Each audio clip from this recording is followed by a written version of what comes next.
I'm Steve Kornacki in for Brian Williams. Day 589 of the Trump administration. President Trump is heading into this Labor Day weekend and ending his summer after another very rocky week. He began it by pointedly not participating in the nation's tributes to the late Senator John McCain, who, of course, had been a frequent Trump critic. Monday, there was Trump's reported resistance to putting out a statement prepared by the White House after the senator's death over the weekend. And for several hours on Monday, no public comment. Mr. President, any thoughts on John McCain? Mr. President, any thoughts on John McCain, sir? Right this way. Everyone's moving. Thanks, everybody. Let's go this way. Any thoughts on the legacy? Thank you. Mr. President, do you have any thoughts on John McCain? Do you have any thoughts at all about John McCain?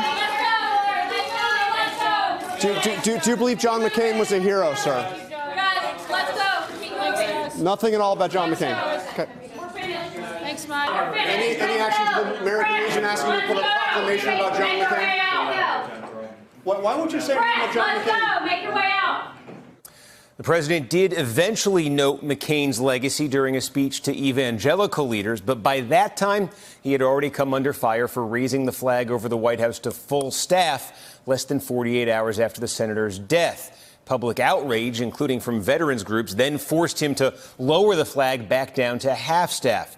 Then on Tuesday, there was this, a Washington Post report that Trump was still actively trying to get rid of Attorney General Jeff Sessions. Note that report was about the president's latest efforts to oust the man who was his first campaign supporter in the Senate. Sessions, of course, recused himself from the Russia investigation a year and a half ago. It is the move that ignited Trump's continuing attacks on Sessions. As with many Trump-Sessions stories, this one has a multi-day arc. On the day of that Post report, Senator Lindsey Graham said this about the two men. This relationship is beyond repair, I think. The president's lost confidence in Jeff Sessions. Then Politico posted a story saying Trump was personally lobbying Republican senators to pull their support for Sessions as the nation's chief law enforcement officer. And yesterday, Bloomberg reported that Trump had declared the attorney general safe until at least the midterms in November. So while Sessions remains in his job, the president did announce another exit from the West Wing this week, a move made public in his preferred style on social media. Trump writing on Twitter, White House counsel Don McGahn will be leaving his position in the fall. McGahn reportedly was not told the announcement was coming. Just last week, the New York Times reported that McGahn has been a key witness in the Mueller investigation, giving some 30 hours of testimony. That investigation has been the target of Trump's anger for several months now, fueling attacks on the special counsel and federal law enforcement agencies. At a rally in Indiana last night, the president issued this threat. But our Justice Department and our FBI have to start doing their job and doing it right and doing it now. Because people are angry. What's happening is a disgrace. And at some point, I wanted to stay out, but at some point, if it doesn't straighten out properly, I want them to do their job.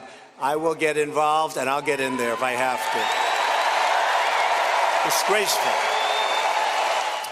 Trump also again took aim at the media, making a point of linking the press to his political opponents. These are just dishonest, terrible people. I'm telling you that. Terrible people. Today's Democrat Party is held hostage by left-wing haters, angry mobs, deep state radicals, establishment cronies, and their fake news allies. We've got stories that are so big and the media doesn't pick them up. We have stories that if that was about a Republican or a conservative, it'd be front page of every newspaper. And we have them and they just don't want to write them. It's a dishonest group of people. I will tell you that. New poll numbers out today suggest the possibility of a significant downward shift in the president's support. Trump's disapproval rating in this ABC News Washington Post survey is at an all-time high, now at 60% in the ABC poll, with a 36% approval rating. Now, for now, this is the only poll to show Trump's approval that low. And so the question is this poll an outlier Or is it the start of a trend that couldn't come at a worse time for Republicans, whose congressional majority, of course, is on the line just over 2 months from now? With that, let's bring in our leadoff panel for a Friday night. Yamiche Alcindor, White House correspondent for the NewsHour on PBS. Ken Thomas, White House reporter for the Associated Press. And Jonathan Allen, NBC News national political reporter. Thanks to all of you for being with us. Ken Thomas from the AP. Let me start with the AP and its reporting this afternoon on Donald Trump's state of mind inside the White House, writing, the president is more volatile than ever, creating new challenges for both his communication and legal teams. Trump built his professional empire on a foundation of secrecy enforced by fixers, lawyers, hush payments, and non-disclosure agreements. Seeing that world collapse around him in recent weeks has yielded intense frustration in the president, who has angrily told confidants that he feels betrayed by a number of former allies. I'm curious if this suggests the confidence the president we have seen him bring to every bit of his political career. Is that confidence in any way slipping because of recent events? Well, it speaks to the concern that they have inside the White House about how they will be able to combat some of these issues that they see on the horizon. We saw Don McGahn leaving, that he's going to be leaving after the Kavanaugh confirmation is wrapped up. He's played a very important role as White House counsel. The counsel's office is much smaller than it has been in the past. There's about 25 lawyers now, and the administration is looking ahead. If there is a widespread turn of events in Congress where Democrats suddenly control the House, they're going to have to deal with a lot of incoming. And I think the president is seeing that on the horizon, and it's concerning to him. We mentioned that ABC News Washington Post poll puts Trump at 36%. The president, at this hour, in the last hour, tweeting about it. I can put this up on the screen. He says the ABC Washington Post poll was by far the least accurate one 2 weeks out from election 2016. I call it a suppression poll, but by election day, they brought us out of shame to about even. They will never learn. Yamiche, I guess I wonder about this, too. The president tweeting about a poll that he's trying to cast doubt on it, but a poll here that certainly on its face does not bring good news to him. That does seem a little bit unusual there. Are you detecting any new concern by Trump or the folks around him when it comes to his political standing at this moment? I think that there's really two sets of people that are looking at this. If you're a Republican who is a supporter of President Trump, you are almost getting more ingrained in your support for him. When I was out in West Virginia at one of his recent rallies, people said that they felt as though he was really under siege and that the Justice Department and all these investigations were really just aimed at trying to get rid of a president that a lot of people didn't want to be there. But of course, if you're a Democrat looking at all this, or if you're an independent American, or if you're a Republican who just didn't support Donald Trump, you're looking at this and saying, there are all these different things going on. There are people that are very close to the president who are being found guilty or who are pleading guilty to crimes. You have Michael Cohen's lawyer saying that President Trump is essentially an unindicted co-conspirator in a federal crime. So people are more and more concerned. And because of that you see them losing even more confidence. I will say, though, that polls were notoriously questionable in 2016.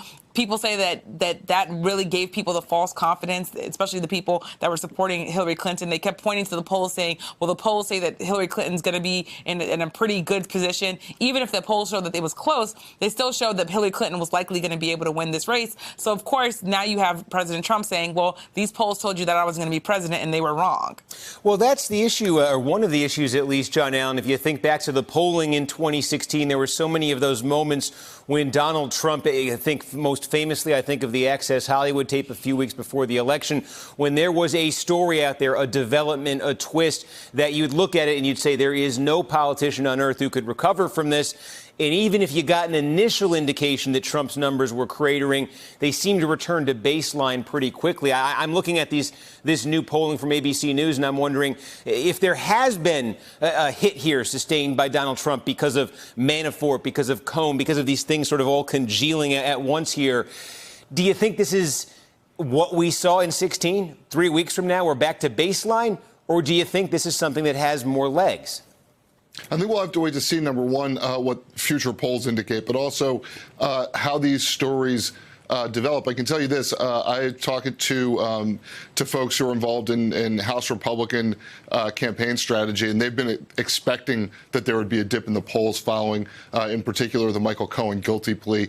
Their view is that things will revert to a mean fairly soon, and that's been the sort of history of this. I think they're probably generally right about that. But even if this poll was off, Steve, even if it's off 5 points, President Trump's at 41% and 55% disapprove, that's a disaster for Republicans heading into the midterms. I mean, what we've seen over and over and over again is this president can't get above water in approval ratings. What we've seen is a hardening, as Yamiche was talking about. His base is hard and fast and tied pretty tightly to him. But there are a significant number of people on the other side who have been so alienated by him that they're going to show up to the polls and vote against whoever's got an R next to their name. Hey there, I'm Chris Hayes from MSNBC. Thanks for watching MSNBC on YouTube. If you want to keep up to date with the videos we're putting out, you can click subscribe just below me or click over on this list to see lots of other great videos.